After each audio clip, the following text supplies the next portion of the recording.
See this question now. An ideal gas can be expanded from an initial state to a certain volume through two different processes, PV square constant or P equal to KV square, where K is a positive constant. Then final temperature in one will be greater than that in two. Final temperature in one will be in two will be greater than that in one. Total heat given to the gas in one is greater than that in two. Total heat given to the gas in two is greater than that in one. तो देखो बहुत आसान question है। सबसे पहले तो ये पॉलीटॉपिक process है, राइट। तो इसका एक जनरल फॉर्मूला पहले बना देते हैं। So PV power X is constant. तो इसमें हम पहली बार तो इसको टेम्परेचर में कैसे कन्वर्ट कर सकते हैं। टेम्परेचर के लिए क्या होगा, P will be replaced by T by V. So T by V, V power X is constant. So T V power X minus one is constant. पहली चीज तो ये करनी है, ठीक है। तो हमारे क्वेश्चन में हम देखते हैं कि जो फर्स्ट प्रोसेस है वो क्या है, पी एक्स की वैल्यू उसमें टू है ना। एक्स की वैल्यू टू है तो T V power two minus one यानी कि वन कांस्टेंट होगा, है ना। और सेकंड प्रोसेस में क्या होगा, हम सेकंड प्रोसेस क्या लिख सकते हैं, P V power minus two is equal to K. तो एक्स की वैल्यू माइनस टू है, so T V power minus two minus one minus three is constant, ठीक। अब देखो, the gas is expanded, volume increase हो रहा है।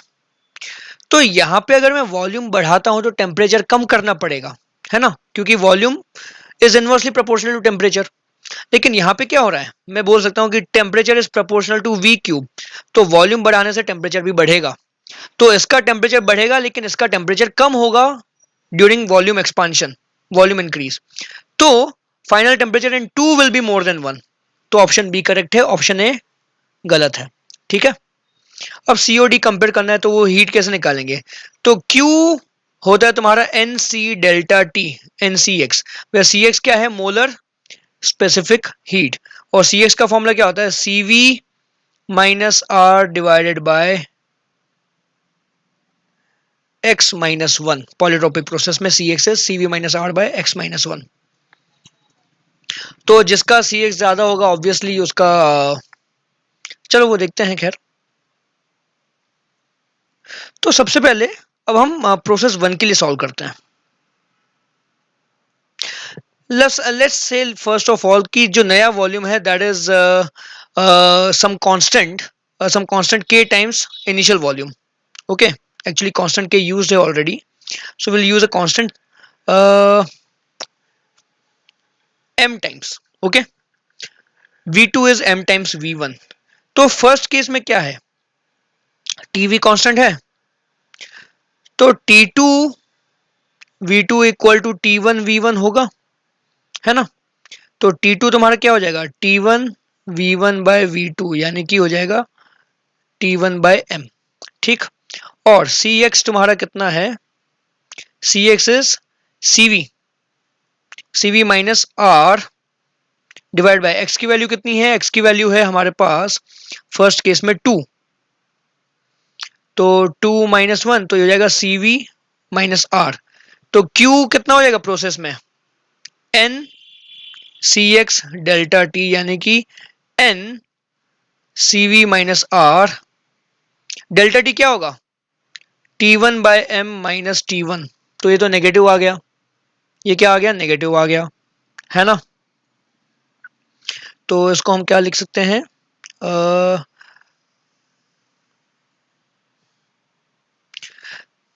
पहली बात है नेगेटिव क्यों, क्योंकि हमने m को मोर देन वन अज्यूम किया है, एक्सपांड हो रहा है ना। तो final volume is more than initial volume, तो m जो है ग्रेटर देन वन है ना। तो ये T1 bye M minus T1 तो ये तो नेगेटिव आ जाएगा, ठीक है, this will be negative. Okay, तो इसमें नेगेटिव हो गया, मतलब कहानी खत्म कर देते हैं इसको यहीं पे, हमें कोई ज्यादा काम नहीं है इसका। सेकंड केस देखते हैं क्या होगा। तो सेकंड केस में Cx is equal to CV minus R by X. कितना है इसका, सेकंड केस का एक्स इज माइनस टू, तो माइनस टू माइनस वन यानी कि CV plus R by three.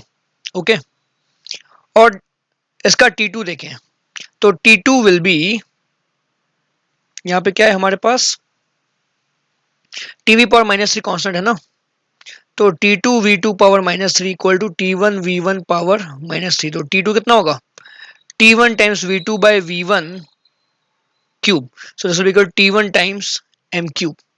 Okay, तो T2 is more than T1, तो यहाँ पे Q क्या होगा, Q will be NCX delta T यानी कि NCX T1 M cube minus T1, तो इसका तो Q पॉजिटिव आ रहा है, that means in the second process heat given to the gas is positive, in the first process it is negative.